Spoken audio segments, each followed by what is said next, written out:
my first event was a wedding. It wasn't good.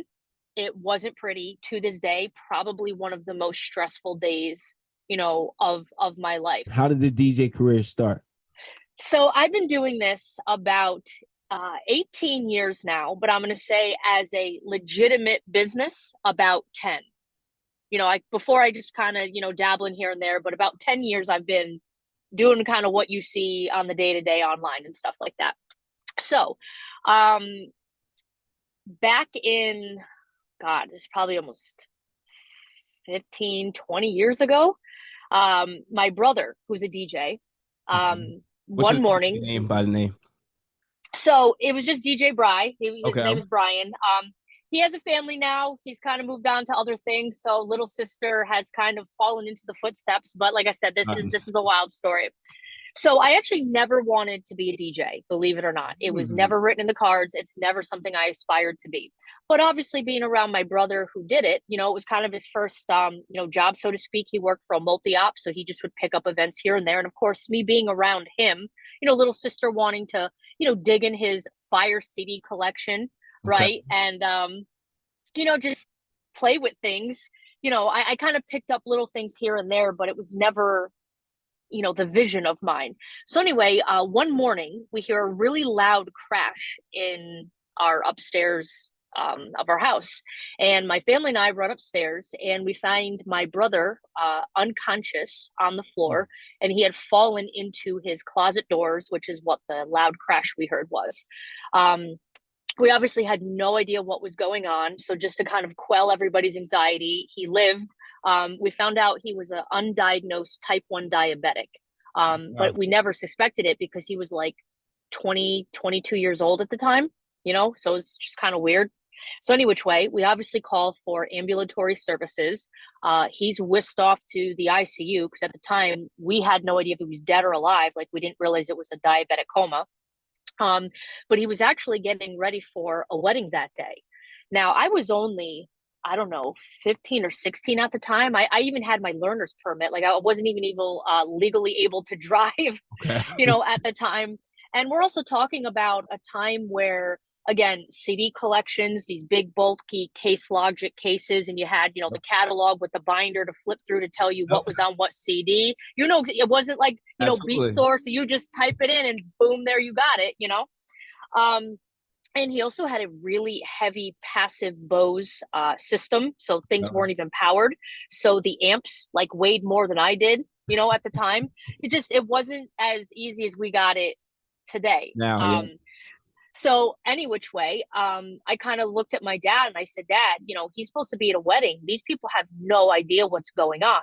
And this is actually during a time where even like text messaging was a little cumbersome. Like we had texting then, but it was like, I don't know, 10 cents a text, and it wasn't what we know now. So it Yeah. wasn't really easy to get a hold of people. I had MapQuest directions, like it was Yeah, I before, remember. Google Maps and stuff. Dude, I'm telling you, we're old school. We're taking it back here. Absolutely. So I said to my dad, I was like, look, let's finish packing the car. Um, let's go to these people's houses and at least tell them what's going on, right? They at least deserve to know what happened to my brother, even just out of respect for, his name, that he wouldn't just take their money and flake out. Like I at least understood the gravity of that. So we took the MapQuest directions. My dad helped me finish packing up the car. We drive to the spot, and we see everybody there, and they're like, who is this little girl and who is this like weird old man? like who are It's these not our people? DJ. It's not who we this is pay. this this is not our DJ, dude. Where's my car? Like they had no idea what was going on. So my father and I explained to them, what had happened, and that we really didn't have a lot of information. For all we know, he could be dead right now, but we just wanted to come and do the right thing to let them know, what was up. And I told him, I was like, listen, I'm not a DJ, but I definitely know enough to like hit play. I know what a volume fader is. I have tinkered around his CD collection. Like I know how to find what songs you may want. So I'd be more than willing to do what I can for you today. I'm assuming I would be better than nothing. It's either that or put on a radio, and I don't know, a popular radio station on here, Star 99.9, like put on FM radio or have nothing.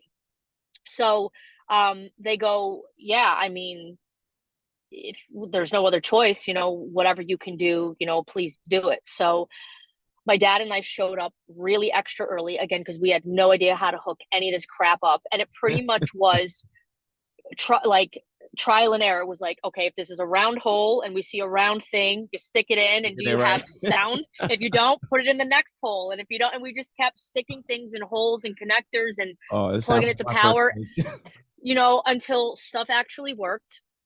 And we figured it out. So my first event was a wedding after not being a DJ, literally thrown to the fire just to just do the right thing for these people and for, my brother's, reputation. It wasn't good. It wasn't pretty. To this day, probably one of the most stressful days of my life. Like now at that time, at the age, I thought of myself as a kid, but I was a younger, adult. Like I understood what needed to be done. So I just did what I could do, and that was it, man. So that was like the roots of DJ Rachel, but Wow. it wasn't meant to be. Like I didn't want to be a DJ, but here we are, like almost 20 years later, doing some pretty awesome things. So if you're enjoying the content you're watching right now, and you want to learn how to level up at all your events and create vibes, well, make sure you subscribe to the YouTube channel right now. 5165 Fort Apache Road, Unit 175, Las Vegas, Nevada. Tell me about this address. Fort Apache. I don't know nothing about that. Oh, Blend. Blend DJ. I was like, hold on a minute. Oh, yeah, I hit you with the address. We couldn't just straight up ask that, but yeah. There you go. I hated the drive. I live in Henderson, so it was a long drive, but well worth it. So how long was the drive from like 30 minutes, something like that. Long drive. That's why I was like, Fort Apache. I never go over there. What are you talking about? Yeah, the big blessing in my life, Blend DJ Institute. That's where I learned pretty much the whole mechanical end of DJing. Honestly, for me, it started as I was like kind of like a helper. I would help this who was like a Latin DJ at the time, and he used to carry a lot of speakers back in the day, back in the early 2000s. I want to say 2004, 2003, and he used to carry speakers with amplifiers and stuff like that. So I would just go help him out, unload and load, and then eventually help him out, hook everything up. It wasn't for a lot of money either. So I think it was like 20-40 bucks he should give me a night, and I would just go hook up, his system, whatever. But eventually, it got to a point where like he was just hanging out at the bar, chilling, hanging out while I was playing the music, the CDs and stuff like that. And then eventually, I got tired of it. I was like, I could probably do this on my own. So little by little, I started buying like used gear. I started off with CD players, the tabletops. And then I had like a little small, I want to say it was a Gemini mixer, like a 2-channel Gemini mixer. And then pretty much start off just like that. And the reason I got into it is just because of loving music. It really wasn't for the money. That just came on later on as I got older and I started doing more events. And then it kind of grew up to where I am now. I was attuned to music at a really, really early age, very early age. So, being in a car seat, well, back in the days was a booster seat. I remember the tunes that was coming out of those speakers in the back seat. Okay. You know what I mean? I remember those tunes, and that's an era for me. And in the 80s, I was in high school and stuff like that.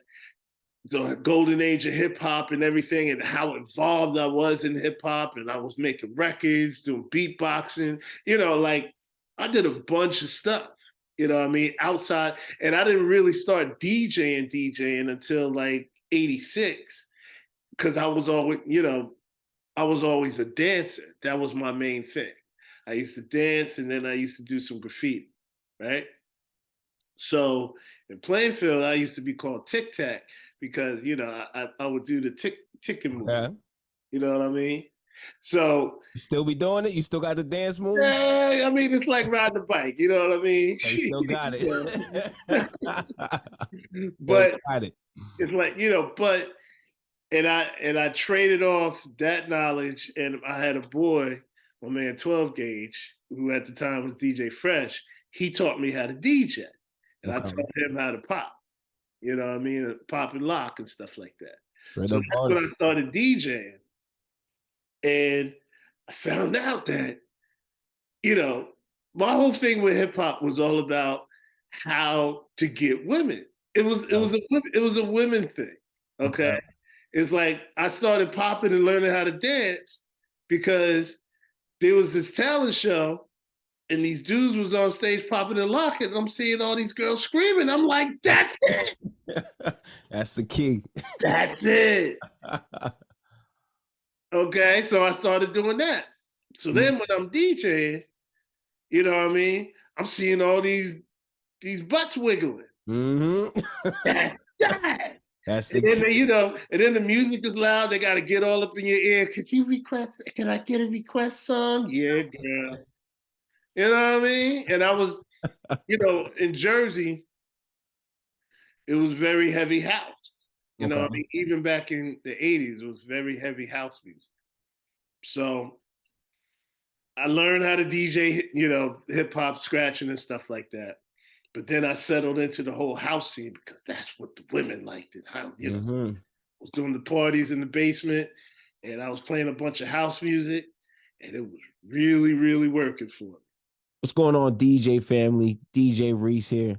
Every Monday at 9 a.m., I'm dropping a new podcast episode where I'm highlighting some of the dopest DJs out there that are creating vibes at all the venues that they're DJing at. If you want to hear these stories, level up in your DJing. If you're a new beginner DJ, you need new tips. You want to hear the inspiration from the DJs who started out new, that are taking their DJing game to the next level. Well, you got to check out WeCreateTheVibes.com. Every Monday, 9 a.m. New stories, new episodes from the dopest DJs out there killing it in the game right now. Hosted by DJ Reese. Again, check out WeCreateTheVibes.com.